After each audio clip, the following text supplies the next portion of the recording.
सो खाए पी के पेड़े के नीचे डरे।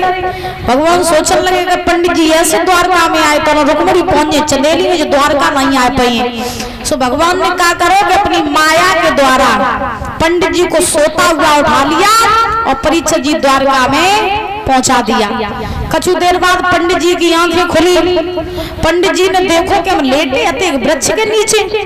फिर जब मेलदोमेला कौन से आई है, जब पहरेदार कौन से आई है। सो पंडित जी ने पहरेदार से पूछी भैया ये कौन सी नगरी है। बोले द्वारका 6। ये भंडारण दान कर रहे हैं दशरथ सिंह जिलई से 500 रुपए, अजय पाल सिंह जिलई से 500 रुपए। बहुत बहुत धन्यवाद है। बोली गोविंद भगवान की। महाराज आज क्या हुआ कि पंडित जी ने द्वारपाल से पूछा भैया जी बताओ जो कौन सी नगरी है। तो द्वारपाल बोला पंडित जी द्वारका 6। पंडित जी पर ये चक्कर में सोचने लगे तो एक एक द्वारका नहीं ढूंढी जा रही है, 3 तो 6 द्वारका है। अब पता कैसे करें कि कन्हैया वाली द्वारका कौन सी। पंडित जी ने कही ओ भैया मुझे बता दो कन्हैया कहाँ है। द्वारपाल बोले पंडित जी कन्हैया 6। पंडित जी सोचने लगे तो एक कन्हैया नहीं ढूंढो जा रहे हो, तुम तो 6 कन्हैया है। अब हम कैसे पता लगाइए कि रुक्मिणी वालों कन्हैया कौन सो, कन्हैया वाली द्वारका कौन सी। द्वारपाल बोले पंडित जी प्रभुया जान पड़ रहे हैं। बोले हैं तो सोई। तो द्वारपाल बोले सुनो जय द्वारका है, जय द्वारका के राजा कन्हैया है। तो पंडित जी बोले ए भैया मुझे कन्हैया तक ने पहुंचाए दे। सो महाराज पंडित जी को पहुंचाओ कन्हैया तक, क्योंकि ये द्वारका पड़ती है गुजरात में। द्वारका किधर पड़ती है? गुजरात में। अपने इधर कहते हैं है, उधर है को बोलते हैं 6। हाँ वहाँ की भाषा में और यहाँ की भाषा में जमीन आसमान का फर्क है। वहाँ अगर पहुंच जाओ वहाँ की भाषा अगर सुनो तो महाराज समझ ही नहीं पाओगे। अपन लोग कहते हो किसी से कैसे हो आप, अपन लोग कहते हो कैसे हो, उधर कहते हैं केम छो। हाँ तो वहाँ की भाषा में बड़ा अंतर है महाराज। बोलो गोविंद भगवान की।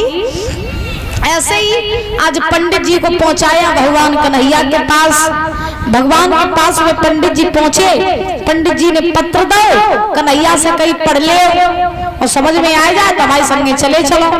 अगर तुम रुक्मिणी संगे ब्याह करने न गए तो वल्लली मर जाएगी, लेकिन सुषपाल संगे ब्याह न करेगी। भगवान ने पत्र पढ़ा।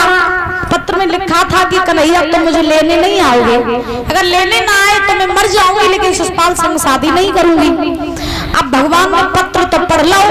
भगवान पंडित जी से बोले पंडित जी तुम्हारे संगे हम चले तो, लेकिन जिन मेरे भैया जो बलराम है ना जो मुझे जान नहीं दिए। तो पंडित जी बोले हम क्या करें। भगवान बोले करियो बछुना, तुम जब कुंदनपुर के लिए वापस लौटन लगो तो 2-4 कदम बढ़ियो उस बीमारी को बहाना बनाए कि तुम ही गिर पड़ियो, तुम्हें छोड़वे के लिए हम कुंदनपुर तक चले चले। पंडित जी मुस्कुराए बोले बारे कन्हैया छल करवे की तुम्हें याद तो गई नहीं द्वारका के राजा बनिए। तो अब भगवान बोले क्या करें जब छल से ही सब काम होते तो करवे में कहा जाते। हाँ तो पंडित जी का सभी यदुवंशियों ने बड़ा आदर किया। आदर करके जब पंडित जी सबसे विदा मांग के चलने लगे तब पंडित जी ने आज बलराम जी से कही बलराम कि अब आज्ञा हमको दे दीजिए,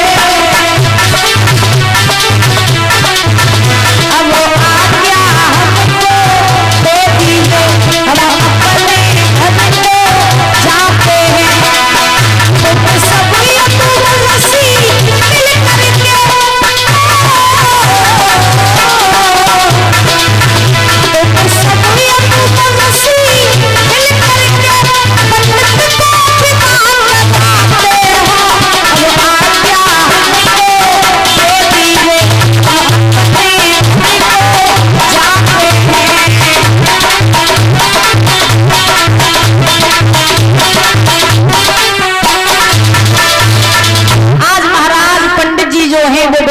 चलने लगे।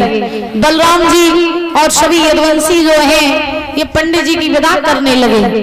अब पंडित जी चलते जा रहे भगवान कन्हैया गाई देखत जा रहे। अब पंडित जी ने जब भगवान गाई देखो तो भगवान बोले पंडित जी अब का कुंदनपुर में पहुंच जाइए तो ही बीमारी को बहाना बनाइयो ही गिर पड़ा।